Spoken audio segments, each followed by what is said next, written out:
नमस्कार, मैं हूं दीपाली राणा। आप देख रहे हैं गोल्ड स्पॉट। सोने चांदी कीमतों में कल की तेज गिरावट के बाद आज सुधार देखने को मिल रहा है। M6 पर सोना फिर 50,000 के ऊपर पहुंच गया है। डॉलर में कमजोरी से सोने चांदी को सपोर्ट मिल रहा है। इसके अलावा कोरोना के कारण बढ़ती चिंता से भी प्रेशियस मेटल्स के लिए मददगार है। अब सोने चांदी में आपकी क्या रणनीति होनी चाहिए, इस पर बातचीत करेंगे। साथ ही ज्वेलरी बाजार में अब डिमांड को लेकर कैसा ट्रेंड दिख रहा है, इस पर भी हमारा फोकस रहेगा। हमारे साथ CNBC TV TV commodity editor Manisha Gupta है, GJPC के चेयरमैन कोलिन शाह है, रेलिगेयर ब्रोकिंग की सुगंधा सचदेव और SMC कॉम्प्टेड की वंदना भारती मौजूद है।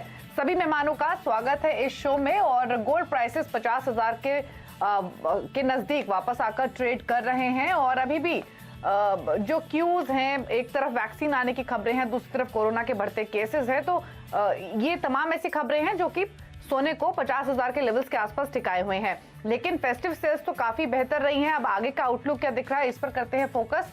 कोलिन, नमस्कार, आपसे शुरुआत करेंगे। फेस्टिव सेल्स तो ठीक रही हैं, लेकिन अब आगे एक जो बड़ा इवेंट रहेगा वो अब वेडिंग सीजन का है और डिमांड इनफैक्ट वेडिंग की आनी शुरू भी हुई है।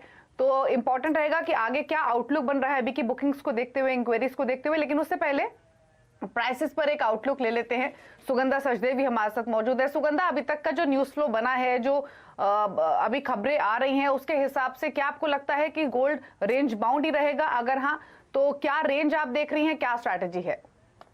Good morning Deepali. गोल्ड के प्राइसेस की बात करें तो 49,900 से 49,700 मार्क पर प्राइसेस स्ट्रांगली सपोर्टेड है।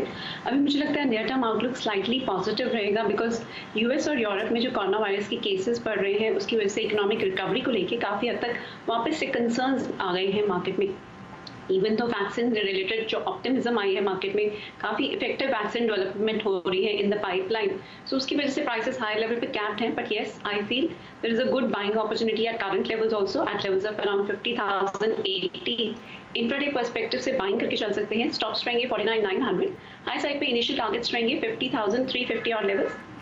अगर प्राइसेस उसके ऊपर सस्टेन करते हैं, we are even looking at levels of around 50,500 for an intraday perspective.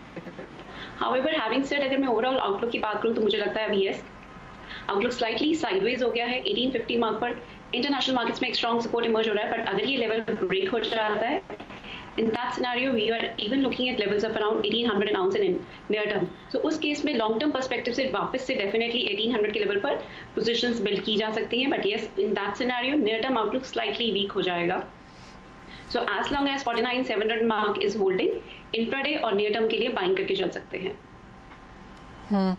खरीदारी यहाँ पर सोने चांदी में की जा सकती है। और भी इंपॉर्टेंट ये है कि अब जैसे जैसे हम इस साल के अंत के आसपास पहुंचेंगे, प्रॉफिट टेकिंग, बुक वाइंडिंग यहाँ पर देखने को मिलती है ग्लोबल बैंक्स एंड ब्रोकरेजेस की तरफ से, तो उसका भी कुछ असर यहाँ पर देखने को मिल सकता है। लेकिन अगले साल के लिए यहाँ पर काफी बुलिश क्यूज फिर से हैं। सिटी कहते हैं, सिटी बैंक ने कहा है कि $2,100 पर आउंस के लेवल्स सोने में देखने को मिल सकते हैं। और जो कल देर रात गोल्डमैन सैक्स की रिपोर्ट आई है, उसके हिसाब से भी $2,300 पर आउंस के लेवल्स आपको यहाँ पर सोने में अगले साल में देखने को मिलेंगे। तो नियर टर्म ऑफकोर्स चॉपी है, लेकिन लॉन्गर टर्म के लिए सोना अभी भी यहां पर इन्वेस्टमेंट का काफी स्ट्रॉन्ग जरिया है। कोलिन, आपके पास आना चाहेंगे। और रिसेंटली आप Bangkok to Baroda road show, Bangkok to Bombay road show में भी पार्टिसिपेट कर रहे थे, जहां पर ज्वेलरी और सिल्वर ज्वेलरी को लेकर काफी सारी कॉन्वर्सेशन हुई है। तो कितनी बड़ी मार्केट है इंडिया आउटसाइड फॉरेन ज्वेलरी के हिसाब से भी? मनीषा, सिल्वर का मार्केट दुनिया भर में और कॉस्ट्यूम सिंथेटिक ज्वेलरी का बहुत बड़ा मार्केट है एक्चुअली।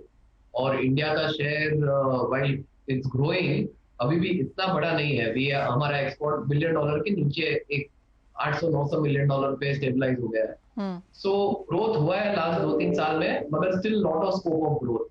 सो हमको ऐसे आशा है कि अगले 2-3 साल में ये एक ग्रोथ सेक्टर रहेगा, जैसे कि लैब ग्रोन डायमंड्स एक ग्रोथ सेक्टर रहेगा।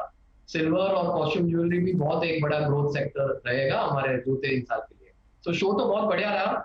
We had visitors from practically पूरी दुनिया भर से, south America, Europe, east Asia, so visitors were from all over। और बिजनेस भी अच्छा ट्रांजैक्शन हुआ। So there's lot of optimism कि ये सेक्टर अच्छा ही रहेगा अगले 3-6 महीने के लिए। कोलिन, जब हम इंडियन मार्केट्स देखते हैं और स्पेशली ये जो क्वार्टर है, अगले बार आने वाले 3-4 महीने हैं, ये काफ़ी इंपॉर्टेंट है इंडियन मार्केट्स में ज्वेलरी बाइंग के हिसाब से। तो डोमेस्टिक ज्वेलर्स से तो हम बात करते ही हैं, लेकिन अगर फॉरेन ज्वेलर्स भी यहाँ पर इस टाइम में इंडियन मार्केट्स में इंटरेस्ट दिखाते हैं, तो क्या एक्सपेक्टेशंस यही हैं कि नंबर्स बढ़ते हुए नजर आएंगे? एक्सपोर्ट के लिए आप पूछ रहे हो? इंपोर्ट्स के लिए अगर फॉरेन ज्वेलर्स भी यहाँ पर इंटरेस्ट दिखा रहे हैं तो क्या हम ये माने कि उनको भी लगता है कि इंडियन मार्केट्स में यहाँ पर इंटरेस्ट बढ़ेगा? डिफिकल्ट राइट नाउ बिकॉज जो ड्यूटी स्ट्रक्चर है आज लगभग 20% इंपोर्ट ड्यूटी है, तो for foreign jewellers to sell in India imported jewellery थोड़ा मुश्किल है ड्यूटी स्ट्रक्चर के साथ, बिकॉज हमारा जो मार्केट है इंडिया बहुत कॉस्ट कंपेरेटिव और जैसे आपको मालूम ही है it is a very comparative market I would say globally. हमारा जो कंज्यूमर है उसको भी हीरे के दाम मालूम है, सोने के दाम मालूम है, प्लैटिनम के दाम मालूम है, मजदूरी क्या होनी चाहिए, लेबर चार्जेस, तो विद द ड्यूटी स्ट्रक्चर मुश्किल है।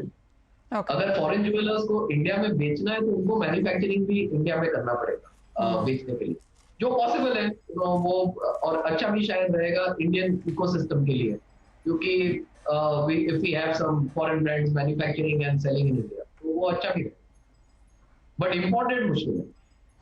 ओके जी, कोलिन एक चीज और क्विकली आपसे पूछना चाहेंगे, डोमेस्टिक मार्केट पर स्पेशली एक चीज के आगे का सिनेरियो क्या दिख रहा है वेडिंग डिमांड को लेकर स्पेशली, और डायमंड में हमने काफी इंटरेस्ट बनते हुए देखा है क्योंकि गोल्ड के प्राइसेस इतने बढ़ गए थे तो इसलिए डायमंड में भी इंटरेस्ट रहा है, और अब आगे क्रिसमस भी है तो एक्सपोर्ट्स, डायमंड एक्सपोर्ट्स को लेकर क्या स्थिति दिख रही है? सी डोमेस्टिक डिमांड अगर थोड़ा मार्केट को स्प्लिट अप करें तो जनरली जो चेन स्टोर्स, ऑर्गेनाइज्ड प्लेयर्स, अच्छे इंडिपेंडेंट ज्वेलर्स, तो उनका बहुत अच्छा रहा Diwali, actually better than expected. तो वैल्यू वाइज लगभग सबका सेल जो लास्ट ईयर हुआ था वैसे ही हुआ, वॉल्यूम वाइज क्योंकि सोने के दाम इतने बढ़ गए हैं तो 25% डाउन था volume wise, but value wise बहुत अच्छा रिकवरी हुआ है, so people are very happy. और जैसे जैसे परमिशंस अभी इम्प्रूव हो रहे हैं वेडिंग के भी, कि आज 50 जन, 100 जन, 200 जन अलाउड है, तो वेडिंग सीजन बहुत स्ट्रॉन्ग लग रहा है बैलेंस नवंबर, दिसंबर और जैन फेब तक। सो एटलीस्ट ट्रेड में बहुत ऑप्टिमिज्म है, अच्छे खासे ऑर्डर्स भी आए हैं सारे मैन्युफैक्चरर्स को, आज वेदर प्लेन गोल्ड हो, डायमंड ज्वेलरी हो, जड़ा हो, सबको बहुत सारे ऑर्डर्स आए पाइपलाइन। और एक्चुअली अभी सबको चैलेंजिंग है कि मैन्युफैक्चरिंग कैसे कर पाए इतना ज्वेलरी अब कम समय में। सो रिटेल इज वेरी ऑप्टिमिस्टिक कि जो अगले 4-5 महीने हैं नंबर्स लगभग सेम रहेंगे लास्ट ईयर की तरह, थोड़ा ग्रोथ भी होगा, वेडिंग सीजन भी स्ट्रॉन्ग रहेगा, और ये सोने का दाम जो थोड़ा करेक्शन हुआ है उसके कारण भी एक मूड सुधरा है, जैसे मनीषा जी ने पहले बताया, वो हमारे कंज्यूमर को भी ऐसे मालूम है कि नेक्स्ट ईयर सोने के दाम बढ़ेंगे, तो आज अच्छा लेवल है उनको इन्वेस्ट करने के लिए और खुद के वेडिंग के लिए खरीदारी करने के लिए। So we are very optimistic that volume wise recovery अच्छा ही होगा और वैल्यू वाइज तो अच्छा ही रहेगा क्योंकि प्राइस ज्यादा है। अब आते हैं डायमंड एक्सपोर्ट पे। So mostly China has recovered very nicely, Europe आधा लॉकडाउन में आधा ठीक है, gulf is coming back slowly because वहां पे अभी टूरिस्ट सीजन चालू होगा और एमिरेट्स, एतिहाद दोनों के फ्लाइट भी बहुत सारे डेस्टिनेशन पे चालू हो गए हैं। और America since election cycle is over, expectation है कि नया गवर्नमेंट भी एक नया स्टिमुलस देगा इकोनॉमी को, सो ऑलरेडी वहां पे अच्छी लिक्विडिटी है और बढ़ेगी।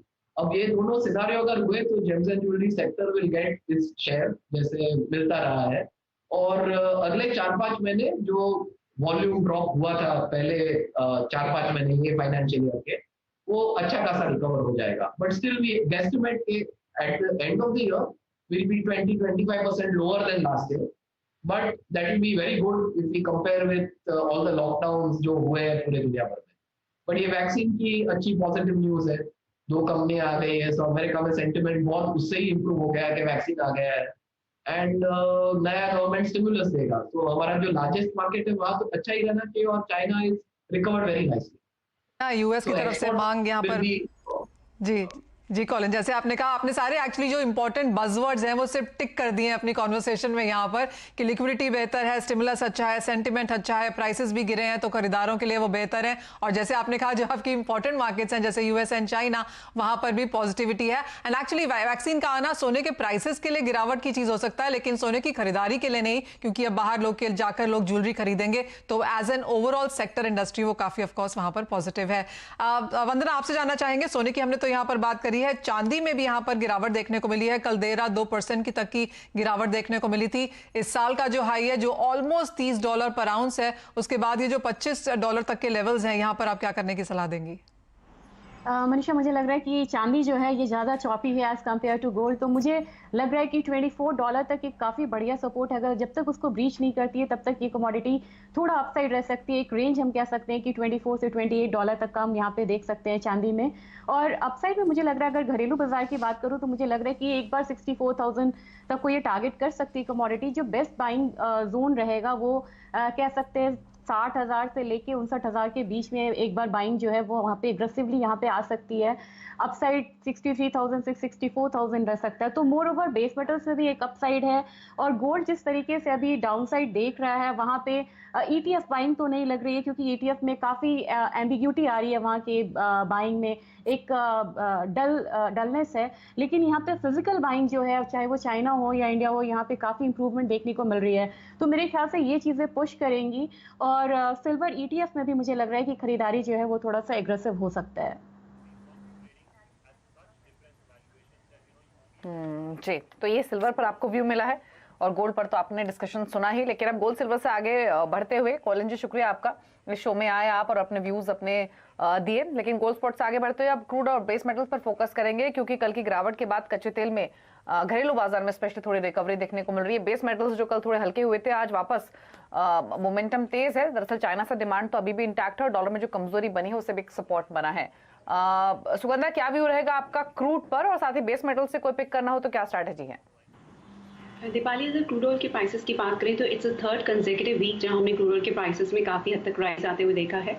ऑल बिकॉज जो वैक्सीन रिलेटेड ऑप्टिमिज्म है उसकी वजह से क्रूड ऑयल के प्राइसेस को काफ़ी हद तक सपोर्ट मिला है।